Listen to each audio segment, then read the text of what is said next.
नमस्कार प्यारे विद्वान साथियों, पीएसपी के इस ऑनलाइन डिजिटल प्लेटफॉर्म पर मैं महेंद्र चौधरी आप सभी का तहे दिल से स्वागत करता हूं।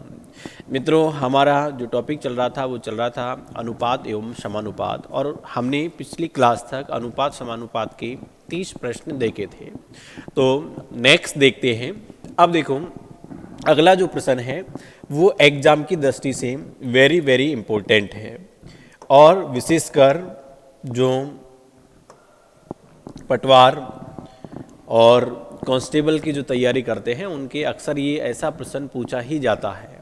राजस्थान के एग्जाम में बहुत बार इस प्रकार का प्रश्न पूछा जाता है, इसलिए हमारी एग्जाम की दृष्टि से ये क्या है, इम्पोर्टेंट है। देखिए, अपन से कह रहा है एक थैली में 1 रुपये 50 पैसे व 25 पैसे के सिक्कों का अनुपात 5:6:8 के अनुपात में है। क्लियर? तो देखते हैं। तो देखो, अपन से कह रहा है कि एक थाली में एक तो भाई सिक्का है 1 रुपये का, ठीक है, और एक है 50 पैसे का, और एक जो सिक्का है वो है 25 पैसे का। ये हमारे पास में क्या है, सिक्के हैं, और इन सिक्कों का जो रेशो है वो है 5:6:8। यानी इन सिक्कों का जो अनुपात है, तो यहां अपन लिखेंगे, बताओ किसका अनुपात है, सिक्कों का, और सिक्कों का जो अनुपात है वो है कितना, 5:6:8। क्लियर है? अपन से कह रहा है आगे, यदि इनका मूल्य 130 रुपए हो, यानी इनका सिक्कों का जो कुल मूल्य है वो कितना है, 130 रुपए है, तो अपन यहां लिखेंगे कि भाई सिक्कों की जो राशि है बताओ कितनी है, 130 रुपए है। क्लियर? यानी कुल टोटल सभी का जो मूल्य है वो है 130 रुपए। ठीक है, आगे देखते हैं। तो 1 रुपए के सिक्कों की संख्या क्या होगी, यानी हमसे बताओ क्या पूछ रहा है, 1 रुपए के जो सिक्के हैं उनकी संख्या क्या होगी, ये अपन को ज्ञात करना है। तो देखो, 1 रुपए के जो सिक्के हैं उनकी संख्या अपन कैसे निकालेंगे। अगर हमको 1 रुपए के सिक्कों की संख्या का पता करना है तो हम कैसे निकालेंगे। सबसे पहले देखो, यहाँ जो अनुपात है वो बताओ किसका है, तो यहाँ जो अनुपात है वो है भाई किसका, सिक्कों का, जबकि यहाँ क्या दे रखी है अपन को, राशि। तो क्या मैं सीधा अनुपातों का योग करके बराबर राशि लिख सकता हूँ क्या, नहीं लिख सकता हूँ। ध्यान रखना, हमेशा समान चीजों को ही जोड़ा या घटाया जाता है। अगर हमारे पास में ये सिक्कों का अनुपात है तो यहाँ भी अगर सिक्कों का योग होता तो हम सीधा अनुपातों का योग कर सकते थे, लेकिन यहाँ देखो राशि में है, रुपए में, यहाँ सिक्कों का अनुपात दे रखा है। तो हम क्या करेंगे, तो हम सबसे पहले ये जो सिक्के हैं इनको राशि में कन्वर्ट करेंगे। अब देखो, ये जो सिक्के हैं इनको अपन राशि में किस तरीके से कन्वर्ट करेंगे, तो यहां देखते हैं अपन, भाई 1 रुपए के 5 सिक्के हैं, तो बताओ कितने रुपए हो जाएंगे अपने पास में, तो हो जाएंगे भाई कितने, 5 रुपए हो जाएंगे। ठीक है, ऐसे ही अब देखो, सारे अपन को अब रुपए में ही बदलने हैं, क्योंकि यहां राशि भी किसमें है, रुपए में है, इसलिए अब अपने पास में 50 पैसे के 6 सिक्के हैं, तो 50 पैसे के जब 6 सिक्के हैं, अगर मैं इसको रुपए में बदलूं कि भाई आपके पास में 50 पैसे के कितने सिक्के हैं, 6, तो बताओ कितने रुपए बनेंगे, तो आप कहोगे कि सर 3 रुपए। तो यानी यहाँ पर जो राशि है वो हो गई अपनी, बताओ कितने रुपए की, 3 रुपए की। क्लियर है? ऐसे यहाँ देखो, हमारे पास में 25 पैसे के 8 सिक्के हैं, तो राशि कितने रुपए में होगी, तो भाई हमें पता है कि 25 पैसे के हम 4 सिक्कों को मिलाएंगे तब जाके 1 रुपए बनेगा, यानी 4 सिक्कों पर 1 रुपए बनता है, तो 8 पर कितने रुपए बनेंगे, 2 रुपए। क्लियर है? ये आप सीधा देखो, 25 को 8 से मल्टीप्लाई कर सकते हो, तो 25×8 200, और ये 200 क्या है, पैसे हैं, और पैसे को जब रुपए में बदलते हैं तो किसका भाग देते हैं, 100 का। तो इसलिए ये हो गया, बताओ कितना, यानी 2 रुपए हो गए। अब देखो, ये अपन ने ये जो राशि कन्वर्ट की है ये सब किसे में की है, रुपए में की है, और यहां जो योग है वो भी भाई किसका है, रुपए का है राशि। अब अपन योग करते हैं, तो 5 और 3 8, 8 और 2 10, क्या मैं ये कह सकता हूं कि 10 बराबर है भाई कितने रुपए, 130 रुपए। तो बताओ 1 बराबर में क्या होगा, तो 1 बराबर में होगा कितना रुपए, 13 रुपए। और जब 1 बराबर में 13 रुपए है, हमसे पूछा क्या है, 1 रुपए के सिक्कों की संख्या क्या होगी, तो अपन से 1 रुपए के सिक्कों की संख्या पूछ रहा है, तो यानी 1 रुपए के जो सिक्के हैं उनकी जो संख्या है, सिक्के या सिक्कों की संख्या वो कितनी होगी, तो 1 रुपए के जो सिक्के हैं उनकी संख्या हो जाएगी कितनी भाई, जब 1 बराबर 13 है तो 13 को अपन बताओ किससे गुणा करेंगे, तो 13 को अपन किससे गुणा करेंगे, 5 से। तो हमारा जो आंसर आएगा वो आएगा कितना, 65 रुपए। क्लियर है। तो यानी यहाँ ऑप्शन में अपन को करेक्शन करना है, कितने रुपए हो जाएंगे 65, या कितने सिक्के हो जाएंगे 65। क्लियर है। तो हमारा जो आंसर होगा वो क्या होगा 65। चलो नेक्स्ट देखते हैं अगला प्रश्न। अब देखो अगला जो प्रश्न है उसमें अपन को दे रखा है कि ए, बी तथा सी की जो आय है उनका अनुपात है कितना, 3:7:4 का क्या है अनुपात है। देखते हैं अपन। अब देखो यहाँ भाई हमको आय दे रखी है और ये आय जो है वो किस किस की है, ए, बी तथा सी। तो यहां लिखते हैं अपन कि भाई ए, बी और सी इनकी जो आय है उनका अनुपात, तो इनकी जो आय है, क्लियर, तो आय का जो अनुपात है, इनकी जो आय है उसका अनुपात है कितना, 3:7:4। तो ये क्या है, इनकी आय का अनुपात है। क्लियर है। आगे देखते हैं। और उनके व्ययों में क्रमशः 4:3:5 का क्या है अनुपात है। तो इनके जो व्यय है उनमें जो अनुपात है, यानी ये आय का और ये हो गया भाई किसका, व्यय का। व्यय का जो अनुपात है वो है बताओ किसमें, 4:3:5। ये बताओ किसमें है, व्यय में है। ठीक है। यदि 2400 रुपए की, यानी यदि 2400 रुपए की आय में से ए 300 रुपए बचाता हो। अब देखो आय है किसकी, ए की। भाई अपन से कह रहा है कि 2400 रुपए की आय में से, तो ए की आय है कितनी रुपए, 2400 रुपए। अब ये ए की आय 2400 रुपए है और इसमें से ए बचत करता है, बताओ कितने रुपए की, 300 रुपए की। यानी हमको बचत दे रखी है और बचत भी भाई किसकी है, ए की। ए की बचत है कितने की, 300 रुपए की। अब देखो ए कमाता है कितने, 2400 रुपए, और ए बचत करता है कितने रुपए की, 300 रुपए की। तो मैं आपसे पूछूं, बताइए ए का जो खर्च है वो क्या होगा। तो ए का खर्च क्या होगा भाई, आपने 2400 रुपए कमाए और 300 आपने बचा लिए, इसका मतलब आपने खर्च कितना किया। तो यहां ए का जो व्यय है किसका, ए का, यानी ये सब एक ही है। तो ए का जो व्यय है वो हो जाएगा 2400 में से मैं 300 घटाऊंगा तो बताओ कितना बचेगा, 2100 रुपए। तो बताओ ये वाली बात समझ में आई या नहीं आई। भाई ए ने 2400 कमाए और ए ने बचत कर ली कितने की, 300 की। तो ए का जो खर्च होगा वो कितना होगा, 2100 रुपए। ठीक। अब देखो यहां अपन इसको कैसे हल करेंगे, अपन से कैसे भी पूछे, अपन से जैसे पूछा है बी तथा सी की बचत क्या होगी, यानी अपन को बचत ज्ञात करनी है किसकी, बी और सी की। अपन से बी और सी की बचत पूछे, चाहे बी व सी की आय पूछे, चाहे बी व सी का खर्च पूछे, तो हम कैसे निकालेंगे। तो मैं एक बार सबका ही निकाल देता हूं। देखो जैसा भी पूछेगा उसका जवाब अपन बाद में देंगे। तो यहां भाई ए का अनुपात कितना है, तो आप कहोगे कि ए का अनुपात है 3, और 3 बराबर बताओ कमाता कितने रुपए है, 2400। तो देखो 3 बराबर है भाई कितने के, 2400 रुपए के। जब 3 बराबर 2400 है तो 1 बराबर बताओ कितना रुपए हो गया, 800 रुपए। ठीक। और जब 1 बराबर 800 रुपए है तो 7 बराबर में कितना होगा, तो यानी इसको किससे गुणा कर देंगे अपन, 7 से। तो देखो 7 से अगर अपन इसको गुणा करेंगे तो 8 7 56। ठीक। तो यानी ये इसकी जो आय है बी की वो हो गई कितने रुपए, 5600 रुपए। ऐसे ही जब 1 बराबर 800 रुपए है, सी की आय की अगर अपन बात करें तो सी की जो आय है यानी 1 बराबर 800 है, यहाँ अनुपात इसका 4 है तो इसको 4 से गुणा करेंगे तो ये हो गई भाई 3200 रुपए। यानी ए की आय है 2400 रुपए, बी की आय है 5600 रुपए और सी की आय आ गई कितने रुपए, 3200 रुपए। क्लियर। ऐसे ही देखो यहां व्यय ए का है कितना, 4, और यहां अपन को दे रखा है कि ए जो है उसकी बचत है कितनी, 300, और उसका व्यय जो है वो कितना है, 2100 रुपए। तो क्या मैं ये कह सकता हूं कि व्यय का अनुपात कितना है ए का, तो आप कहोगे कि ए का अनुपात का व्यय है कितना, 4।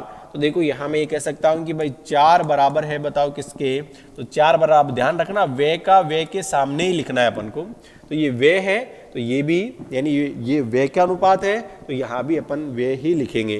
तो 4 बराबर है कितना, 2100 रुपये, तो 1 बराबर में क्या होगा, तो भाई इसका भाग देंगे, तो देखो 4 का भाग 21 में कितनी बार गया, 5 बार, ठीक है। कितना बचा अपने पास में, तो यहाँ बच गया यानी 4 पंजे 20, 1 बचा, 10 हो गए, 4 दूनी 8 और फिर 4 पंजे 20, यानी 1 बराबर में क्या आया, 525। और जब 1 बराबर 525 है तो बताओ ये जो है बी का व्यय कितना होगा, तो यहाँ देखो अपन बी का व्यय यदि निकालें तो 1 बराबर है 525, तो भाई 3 बराबर में कितना होगा, यानी 525 से 3 को गुणा कर देंगे तो ये होगा 5 3 15, 3 दूनी 6 और 1 7 और 5 3 15, तो यानी बी जो है, बी का जो व्यय है वो बताओ कितना है, 1575 रुपए है। ऐसे ही हम किसका निकालेंगे, सी का। अब देखो सी जो है उसका व्यय का अनुपात है कितना, 5, और हमें पता है कि 1 बराबर कितना है व्यय का, 525, यानी ये अपन ने पूरा निकाला है, किसका निकाला है, व्यय का। तो 1 बराबर 525, तो 5 बराबर कितना होगा, यानी इस 5 को हम किससे गुणा करेंगे, 525 से। तो देखो ये हो जाएगा, 5 को 5 से गुणा किया तो 25 हासिल के 2, 5 दूनी 10 और 2 हो गए 12 और 50 25 और 1 हो गया कितना, 26। तो यानी सी जो है इसका व्यय हो गया कितना, 2625 रुपए। अब हम देखते हैं हमसे पूछा क्या है। अब देखो यहां हमें कैसे भी ये पूछे, अगर अपन से पूछता है कि बी की आय क्या है तो हमारा आंसर होगा 5600 रुपए। अपन से पूछे सी की आय क्या है तो 3200 रुपए। अपन से पूछे बी का व्यय क्या है तो 1575 रुपए। अपन से पूछे कि सी का व्यय क्या है तो सी का व्यय हो जाएगा कितना, 2625 रुपए। लेकिन देखते हैं इसने पूछा क्या है। देखो इसने पूछा है बी तथा सी की बचत क्या है। क्या पूछ रहा है, बचत। अब भाई बचत कैसे निकालेंगे। अब देखो हमारे पास में दो चीज हमने निकाल ली है। एक तो कि बी कमाता कितना है, दूसरा बी खर्च कितना करता है, ये भी हमें पता है। तो जितना कमाता है उसमें से जितना उसने खर्च किया वो अगर अपन घटा देंगे तो बताओ बचत आएगी कि नहीं आएगी। तो यहाँ बी कमा कितनी रहा है तो आप कहोगे कि बी कमा रहा है भाई कितना, यानी अपन को किसकी बचत बतानी है, बी की बचत। तो बी की बचत हो जाएगी एक तो कि भाई बी कमा रहा है 5600 रुपए। कितने रुपए कमा रहा है, आय है इसकी 5600। और बी का व्यय कितना है तो ये है 1575। तो ये इसमें से अपन घटा देंगे तो बताओ इसकी बचत आएगी कि नहीं आएगी। यानी आय में से व्यय घटा देंगे तो क्या आ जाएगी, बचत। तो यहाँ घटाएंगे तो इधर हासिल के लेंगे तो यहाँ 5 बचा, यहाँ 9 रह गए तो 9 में से 7 घटाएंगे तो 2 बचे। यहाँ कितने बचे अपन ने हासिल की इधर ले ली तो 5, 5 में से 5 गए तो 0 और यहाँ 5 में से 1 घटाऊंगा तो कितना, 4। तो बताओ बी की जो बचत है वो कितनी है, 4025 रुपए। तो ये हमारे पास में बताओ किसकी बचत आई है, बी की। ऐसे ही हमको किसकी बचत निकालनी है, सी की। तो देखो अब अपन निकालते हैं किसकी बचत भाई, सी की बचत। तो सी की बचत क्या होगी, तो हमें पता है कि भाई सी जो है वो कमाता कितना है, 3200 रुपए। कितना कमाता है, 3200 रुपए। और इसके बाद में ये खर्च कितना करता है तो सी कहाँ है, सी ये रहा, ठीक। कमा 3200 रहा है और 2625 क्या कर रहा है, खर्च। तो इसमें से अपन 2625 क्या करेंगे, घटा देंगे। तो 2625 घटाएंगे तो देखो यहाँ 5 बचे, या 9 में से 2 गया तो 7 बचा और यहाँ यानी 11 हो गए और 11 में से अपन 6 घटाएंगे तो कितने बचेंगे, 5। क्लियर। तो यहाँ आई कितनी, 575 रुपए। और हमसे यही पूछा है कि बी व सी की बचत क्या है। तो बी की जो बचत है वो 4025 है और सी की जो बचत है वो कितनी है, 575 है। तो हमारा जो आंसर होगा वो क्या होगा, ऑप्शन नंबर ए। क्लियर है। वैसे अच्छा क्वेश्चन है। एक बार अगर आपको अच्छे से समझ में नहीं आया तो एक बार वापस वीडियो को देखना, अच्छे से आ जाएगा। मैथ में कुछ नहीं है, मैथ में सिर्फ अपन को जो सवाल है उसको हल करने के जो प्रोसेस है, तरीका, वो आना चाहिए।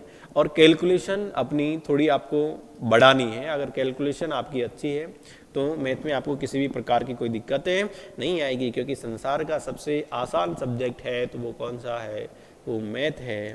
ठीक। और मैथ में तो वैसे ही आप एक्सपर्ट हो। हालांकि नेक्स्ट देखते हैं अगला प्रश्न। अब देखो हम अगला जो प्रश्न है उसमें अपन से क्या कह रहा है।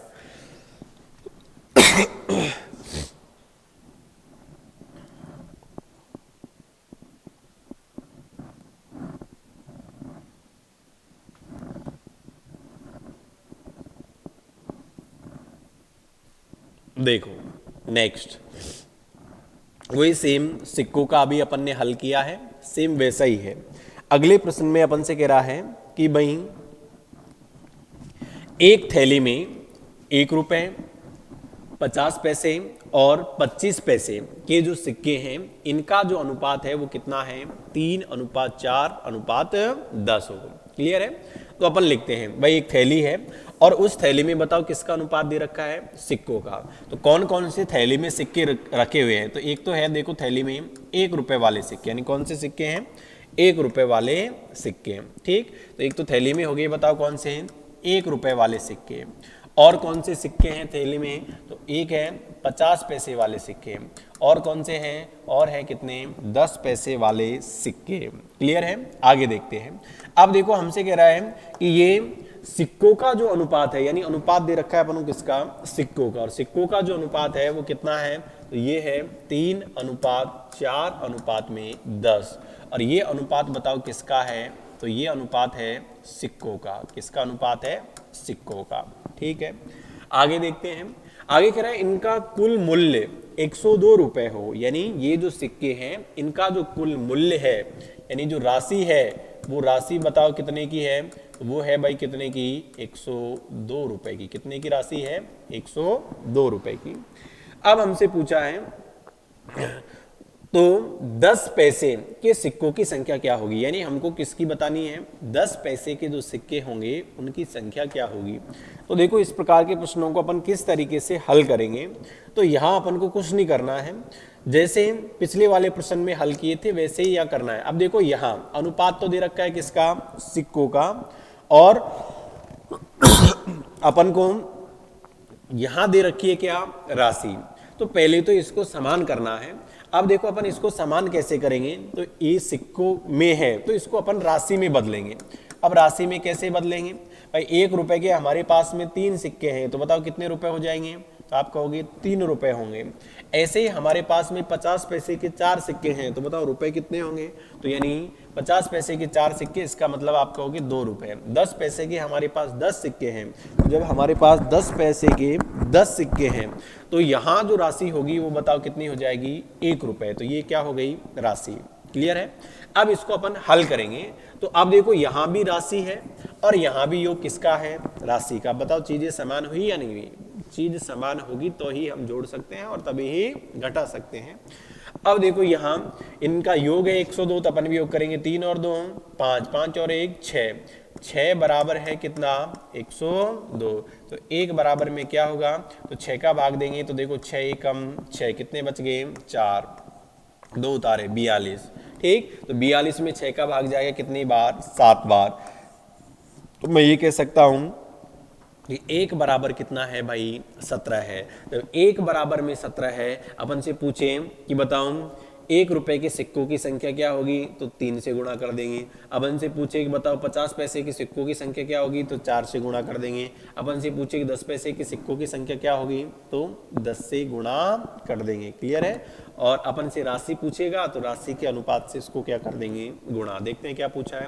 तो हमसे पूछ रहा है कि 10 पैसे के सिक्कों की संख्या क्या होगी। अब देखो हमको बतानी है कौन सी, कि जो 10 पैसे हैं तो 10 पैसे के सिक्कों की संख्या, और 10 पैसे के जो सिक्कों की संख्या होगी वो कितनी होगी भाई, जब 1 बराबर कितना है, 17 है, और 10 पैसे के सिक्कों की संख्या, राशि नहीं पूछिए, क्या पूछिए, सिक्कों की संख्या। तो सिक्कों का अनुपात कितना है, 10, यानी जिससे पूछेगा उसी के अनुपात से गुणा करेंगे। अगर राशि पूछेगा तो 17 से गुणा करेंगे 1 को। अगर सिक्कों की संख्या पूछी है तो फिर किससे गुणा करेंगे, 10 से। तो भाई 1 बराबर 17 है तो 10 बराबर कितना होगा, इसका मतलब हमारा जो आंसर होगा वो होगा कितना, 170। तो बताओ 10 पैसे के जो सिक्के हैं उनकी संख्या कितनी होगी, 170। क्लियर है। तो ये हमारा सिक्कों का सवाल है, ये भी एग्जाम के पॉइंट ऑफ व्यू से इंपॉर्टेंट है, ये अपन को ध्यान में रखना है। बार बार राजस्थान के एग्जाम में सिक्के वाले जो प्रश्न हैं वो हर 2-3 साल में एक बार नज़र जरूर आते हैं कोई सी भी एग्जाम में। ठीक, नेक्स्ट देखते हैं। देखिए अगला प्रश्न, अगला भी सेम यही है सिक्कों का, और ये अगला जो प्रश्न है वो आपका होमवर्क है। ठीक है, ये आपको क्या करना है, हल करना है। लेकिन मुझे पूरा विश्वास है कि आप क्या कर लोगे, हल कर लोगे। ठीक है, तो इसलिए मैं बता देता हूँ। देखिए अपन से कह रहा है कि एक थाली में 1 रुपये 25 पैसे और 10 पैसे के सिक्के हैं 3:4:5 के अनुपात में। तो एक थैली है हमारे पास में। ठीक, तो एक थैली में 1 रुपये और है 25 पैसे के, और कुछ सिक्के हमारे पास में हैं 10 पैसे के। इन सिक्कों का जो अनुपात है वो है भाई कितना, 3:4:5। क्लियर। आगे देखते हैं आगे क्या कह रहा है। आगे कह रहा है यदि इनका कुल मूल्य 360 रुपए हो, यानी राशि दे रखी है और राशि है भाई कितनी, 360 रुपए। तो मैंने आपको एक चीज बताई कि ऐसी अवस्था में सबसे पहले तो हम चीजों को क्या करेंगे, समान करेंगे। आप देखो समान कैसे करेंगे भाई, ये सिक्कों का अनुपात है और ये राशि है, तो हम ये सिक्कों के अनुपात को किस में बदलेंगे, राशि के अनुपात में। ठीक है, ये ध्यान रखना है। तो इसको अपन बदलेंगे किसके अनुपात में, राशि के अनुपात में। अब भाई आपके पास में 1 रुपए के 3 सिक्के, इसका मतलब राशि भी कितनी हो जाएगी बताओ, 3 रुपए। ऐसे ही आपके पास में 25 पैसे के 4 सिक्के हैं, तो बताओ राशि कितनी होगी, 1 रुपए। और 10 पैसे के आपके पास में 5 सिक्के हैं, तो बताइए राशि कितनी होगी, तो कितनी हो जाएगी, 50 रुपए। 50 रुपए 50 पैसे, तो यहाँ हो जाएगी कितनी, 50 पैसे। ठीक, जिसको अपन 0.50 लिख सकते हैं, क्योंकि राशि हमको किसमें कन्वर्ट करनी है, किसमें कन्वर्ट करनी है, तो राशि अपन को कन्वर्ट करनी है भाई किसमें, पैसों में। तो इसलिए अपन ने 0.50 कह दिया। क्लियर है, क्योंकि अगर पैसे को रुपए में बदलना है तो हम किसका भाग देते हैं, 100 का। इसलिए राशि हमको यहाँ पैसे में जो थी उसको रुपए में बनाना है, क्योंकि यहाँ अनुपात जो कुल योग है वो किसका है, रुपए का। इसलिए सबको रुपए में कन्वर्ट किया अपन ने। अब देखो 3 रुपए हैं और 1 रुपए, ये कितने हो गए, 4 रुपए। 0.50 ये, तो इसका मतलब 4 रुपए 50 पैसे, यानी राशि जो है कुल टोटल वो हुई कितनी, 4.5 कह दो हम, या 4.50 कह दो, बात एक ही है। तो 4.5 बराबर है बताओ कितना, 360 रुपए। भाई 1 बराबर में क्या होगा, तो 360 बटे में 4.5। अब देखो हमको क्या करना है कि नीचे से क्या हटाना है, दशमलव। तो यहाँ से दशमलव हटाएंगे तो 1 जीरो कहाँ लगा देंगे, ऊपर। अब अपन इसको हल करेंगे, तो हल करेंगे तो देखो अब ये हो गए कितने, 45। ठीक है, अब यहाँ भाग देते हैं। तो एक तो देखो 9 पंजे 45 और 9 चौके 36, यानी 4 बार कटाए, 400 बार, 2 जीरो ऐसे कैसे उतार ली। फिर 5 का भाग दिया अपन ने 400 में, तो 5 8 40, यानी 1 बराबर क्या आया, 80। बताओ 1 बराबर क्या आया है, 80। अब अपन से कैसे भी पूछे, तब 1 बराबर है भाई कितना, 80। देखते हैं पूछा क्या है, तो 25 पैसे की कितनी राशि है। यानी अपन को ये बताना है ये 25 पैसे की जो राशि है वो कितनी है, तो देख लेते हैं। राशि पूछा है तो ध्यान रखना किसके अनुपात से गुणा करेंगे, राशि के अनुपात से। तो यहाँ 25 पैसे की राशि, तो 25 पैसे की जो राशि है वो कितनी हो जाएगी भाई, 1 बराबर 80। 80 को 1 से गुणा करेंगे तो क्या आएगी, 80 ही आएगी। तो हमारा यहाँ जो आंसर है वो कितने रुपए हो जाएंगे, 80 रुपए। क्लियर। नेक्स्ट देखते हैं अगला प्रश्न। देखिए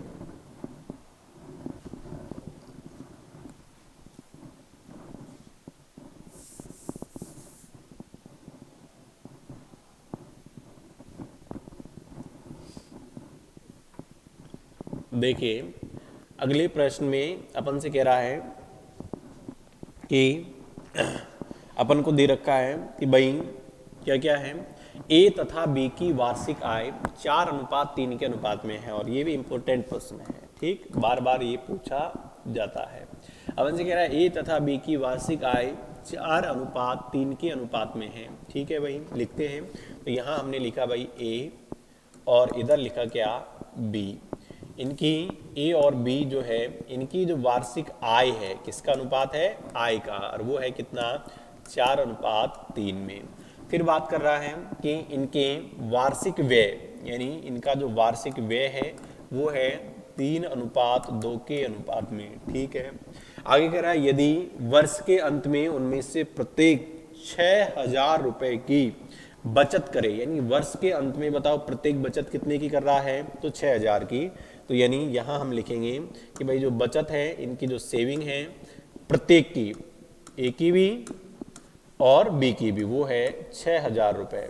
यानी ए भी बताओ कितने रुपए की बचत कर रहा है, 6,000 रुपए की, और बी भी बचत कर रहा है कितने की, 6,000 रुपए की।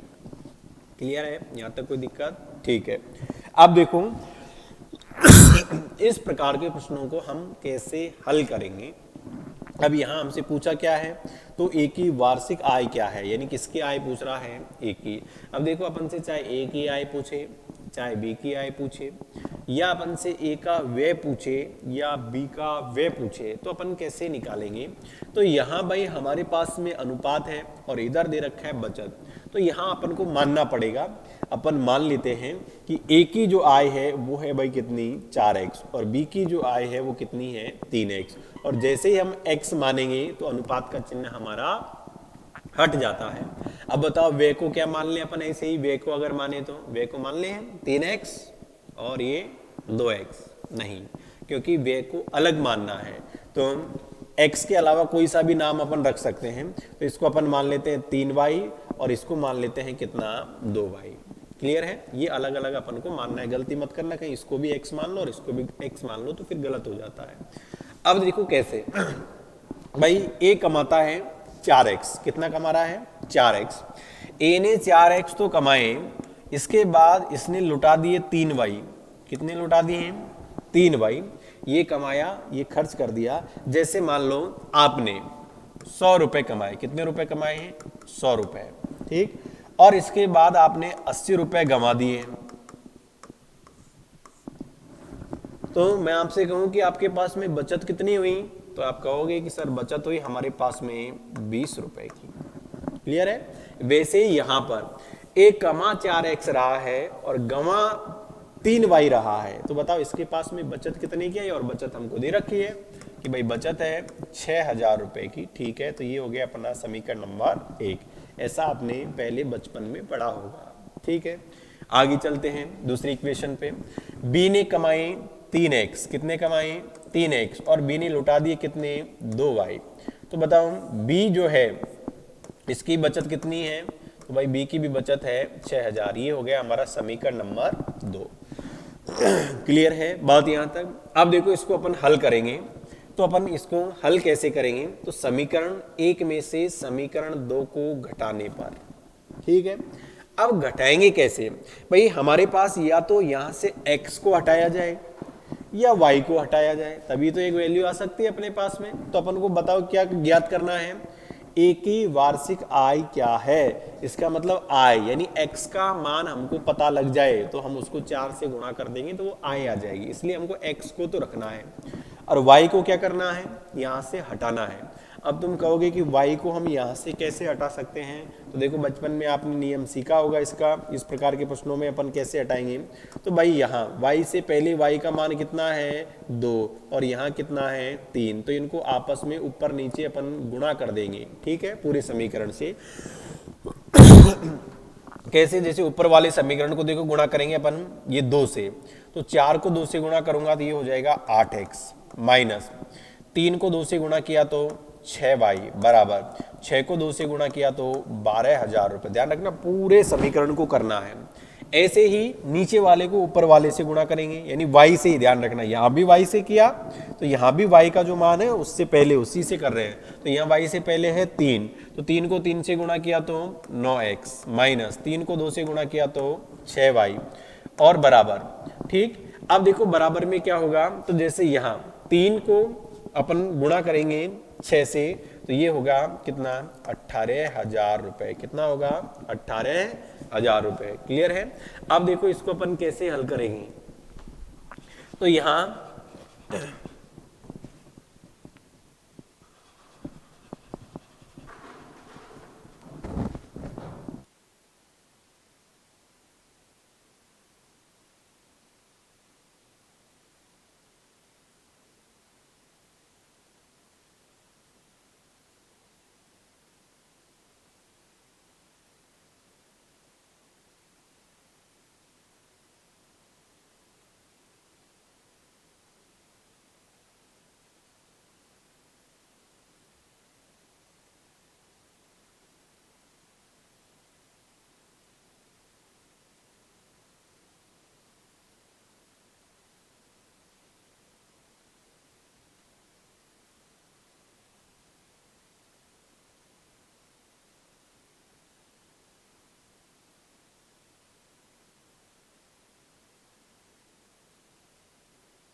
नेक्स्ट देखते हैं। थोड़ी टेक्निकल एरर आ गई थी, इसकी वजह से आपको आवाज नहीं आई होगी। देखो नेक्स्ट, अब इसको यानी यहां तक अपन ने समीकरण नंबर 1 और ये बनाया समीकरण नंबर 2। मैंने आपसे कहा कि जिसका मान हमको ज्ञात करना है तो उसको अपन क्या करेंगे, यानी उसको रखेंगे, और जिसका मान नहीं ज्ञात करना है उसको यहां से हटा देंगे। यानी x का मान ज्ञात करना है तो यहां से y को हमको हटाना पड़ेगा। अब हटाएंगे कैसे, यहाँ y से पहले जो संख्या है उसको ऊपर वाले समीकरण से गुणा कर देंगे, यहाँ y से पहले जो संख्या है उसको नीचे वाले समीकरण से क्या कर देंगे, गुणा। तो अपन ने गुणा भी किया, तो यहाँ 3 2 6 ये कर दिए। अब देखो समीकरण 1 में से समीकरण 2 को घटाने पर, और यदि चिन्ह समान होते हैं तो हम क्या करते हैं, चिन्हों को पलट देते हैं। तो देखो यहाँ कुछ नहीं, इसका मतलब प्लस, तो ये हो जाएगा माइनस, ये माइनस का है वो प्लस, यहाँ कुछ नहीं, इसका मतलब प्लस, जो किस में हो गया, माइनस में। अब देखो माइनस के 9x में से 8x घटाएंगे तो बताओ माइनस का क्या बचेगा, x बचेगा। ये प्लस ये माइनस तो आपस में ये क्या हो गए, कट गए। माइनस के 18,000 में से 12,000 घटाऊंगा तो माइनस का कितना बचेगा भाई, 6,000 रुपए। अब देखो माइनस से माइनस क्या हो गया, कैंसिल। तो बताओ x की जो वैल्यू आई अपने पास में वो कितनी आई, 6,000 रुपए। और जब x की वैल्यू 6,000 आई है तो हमें बताना है किसकी आए भाई, a की आए। तो 4 को 6 से गुणा करेंगे 6,000 से, तो 4 को 6,000 से गुणा करेंगे तो ये हो जाएगा कितना, तो 24,000 रुपए। होगा नहीं होगा। ऐसे ही इसकी b की आय ज्ञात करनी है तो b की आय हो जाएगी 18,000 रुपए। क्लियर है। तो अपन से बताओ किसकी आय पूछा है, a की, तो हमारा आंसर कितना आया, 24,000 रुपए। क्लियर है। अब देखो अगर हमसे पूछे कि इसके व्यय क्या है, किसका, a का जो व्यय है वो क्या है, तो कैसे निकालेंगे अपन, भाई a ने 24,000 कमाए हैं और इसको बचत हो गई 6,000 की, तो 24 में से 6 घटा दो, बाकी जो बचेगा वो उसकी क्या हो जाएगा, व्यय हो जाएगा। क्लियर है। अगर आप ऐसा नहीं करते हो तो हमारे पास में एक दूसरा तरीका भी है, देखो कैसे। दूसरा तरीका अपन देखते हैं। दूसरे तरीके में अपन इसको कैसे हल करेंगे, तो भाई दूसरे तरीके में अपन इसको यहां a व b इन दोनों की आय का अनुपात अपन को दे रखा है, और ये है आय का जो अनुपात है वो कितना है, तो ये है 4:3, और व्यय का है भाई कितना, तो ये है 3:2, और बचत हमको पता है कि प्रत्येक की बचत कितनी है, 6,000 की। अब देखो इसको अपन कैसे हल करेंगे। मैं मान लेता हूं कि a की आय जो है वो 4x है और b की जो आय है वो क्या है, 3x, और जैसे x मानेंगे तो आपको पता है अनुपात का चिन्ह हमारा हट जाता है। अब देखिए, और आपको ये भी पता है कि a अनुपात b, जैसे मैं कहूँ a अनुपात b, तो इसको अपन ऐसे भी लिख सकते हैं ए बटे में बी, बात एक ही होती है, ठीक है। तो यहां ए की आय है 4x। अब देखो ए ने 4x कमाया और ए की बचत है, बताओ कितने की, 6000 की। आप ध्यान से समझना, ए ने 4x कमाया, इसमें से मैंने इसकी बचत के जो 6000 थे वो घटा दिए, ठीक है। तो बराबर बताओ हम इसका क्या आएगा, अगर कमाई में से इसकी बचत घटा देंगे तो जो खर्चा किया होगा वो आएगा, और खर्चे का जो अनुपात है वो कितना है इसका 3, तो बराबर में आ गया 3। ऐसे ही देखो बटे में बी की आय है 3x, इसमें से इसकी मैं बचत को घटा दूं, बचत है 6000, तो बताओ बी का व्यय का अनुपात आएगा कि नहीं आएगा, ये बराबर में कितना आ गया 2। आगे बात समझ में, यानी ए की आय 4x है, उसमें से इसकी बचत को हमने घटा दिया तो बराबर व्यय का अनुपात आ गया। ऐसे ही बी की आय में से बी की बचत का अनुपात घटा दिया तो बराबर है व्यय का अनुपात आ गया। अब देखो इसको हल करते हैं, तो ऐसी अवस्था में हल करने का हमारा वही तरीका होता है, क्रॉस मल्टीप्लाई करेंगे, वज्र गुणा। तो वज्र गुणा करेंगे तो देखो 3 तिये 9x, चाहे पहले इस तरफ से कर लो चाहे इस तरफ से कर लो, उससे कोई प्रभाव नहीं पड़ता है। 3 को 3 से किया 9x, माइनस 3 को 6000 से किया तो ये हो गई भाई 18000, बराबर 4 को 2 से किया तो 8x, ठीक, माइनस 6 को हम 2 से हल करेंगे तो 6 दूनी 12000 रुपए। क्लियर है। अब देखो ये 8 इस तरफ, यानी x वाली मान एक तरफ, संख्या एक तरफ, तो ये 8 इस तरफ आएंगे तो 9 में से 8 घटाऊंगा, बताओ क्या बचेगा x, बराबर ये 18 उस तरफ जाएंगे तो प्लस के हो जाएंगे, और प्लस के 18 में से 12 घटाऊंगा तो बताओ कितना, 6000 रुपए। तो बताओ x की वैल्यू आई कि नहीं आई, जब x की वैल्यू आ गई, अपन से पूछ रहा है a की आय क्या है, तो a की आय बराबर, भाई a का आय है कितनी 4x, और x का मान आ गया अपने पास में कितना है 6000 रुपए, तो अपन 6000 को 4 से गुणा करेंगे तो ये हो गई कितनी 24000 रुपए।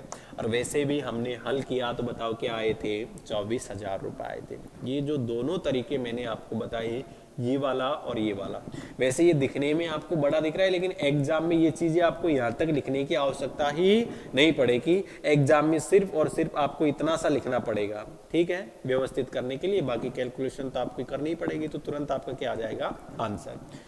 अगर आप ऐसा नहीं करते हो तो देखो अपने पास में तीसरा तरीका और है, और वो तीसरा तरीका कौन सा है वो भी अपन देख लेते हैं। यानी अगर आप ऐसा नहीं करते हो तो अपने पास में कौन सा तरीका है इसका, तीसरा। अब देखो हम तीसरा जो तरीका है वो कौन सा है देखते हैं अपन। अब देखिए तीसरा तरीका देखते हैं अपन, जिससे तुरंत आपका आंसर आ जाएगा। हमसे कह रहा है कि ए और बी, इनकी जो आय है, यानी ए और बी की क्या है भाई आय, ठीक, तो ए और बी की जो आय है उसका अनुपात अपन को पता है कि भाई 4:3 है, इनका जो व्यय है उसका भी पता है 3:2 है, और इनकी बचत भी हमें मालूम है कि इनकी बचत है, बताओ कितनी 6000 रुपए की, प्रत्येक की बचत है, ये ध्यान रखना। ये वाला जो मैं अब आपको जो तरीका बता रहा हूँ ये बिल्कुल शॉर्ट तरीका है, लेकिन ये तब लगेगा जब चीजें समान होंगी। यानी यहाँ ध्यान से देखो दोनों की क्या समान है, बचत समान है, और यहाँ देखो अनुपातों का अंतर करेंगे अपन, भाई आय में से वे घटाते हैं, तो 4 कमाए और 3 गंवा दिए, तो बताओ ए को बचत कितने की हुई 1 की। ऐसे बी ने 3 कमाए और 2 गंवा दिए तो बी को भी बचत कितने की हुई 1 की। तो बताओ ये अंतर समान है या नहीं है। ये वाला तरीका सभी जगह लागू नहीं होगा, ध्यान रखना। ये सिर्फ और सिर्फ इस प्रकार के प्रश्नों में जहां ये अंतर क्या होगा, अनुपातों का समान होगा, वही लागू होगा। अंतर समान होगा तो बचत भी क्या होगी समान, तो ये लागू है, नहीं तो नहीं है। तो मैं ये कह सकता हूँ भाई ए ने 4 कमाए 3 कमाए तो बचत हो गई 1 की, और 1 बराबर बताओ बचत है कितने की 6000 की, बस हमारा आंसर आ गया। अब अपन से पूछे कि बताओ ए की आय क्या होगी, तो 6 को 4 से गुणा करेंगे तो भाई ये हो गई कितनी 24000। बी की पूछेगा तो ये हो गई कितनी 6 तिये 18000 रुपए, ठीक। ऐसे अपन से व्यय पूछे कि बताओ ए का व्यय क्या होगा, तो 6 तिये 18000 रुपए। ऐसे ही अपन से बी का व्यय पूछेगा तो ये हो जाएगा 6 दूनी 12000 रुपए, ठीक है। तो यानी कैसे भी हमसे पूछे तो हम उसका जवाब दे सकते हैं। क्लियर है। नेक्स्ट देखते हैं, अगला प्रश्न देखिए।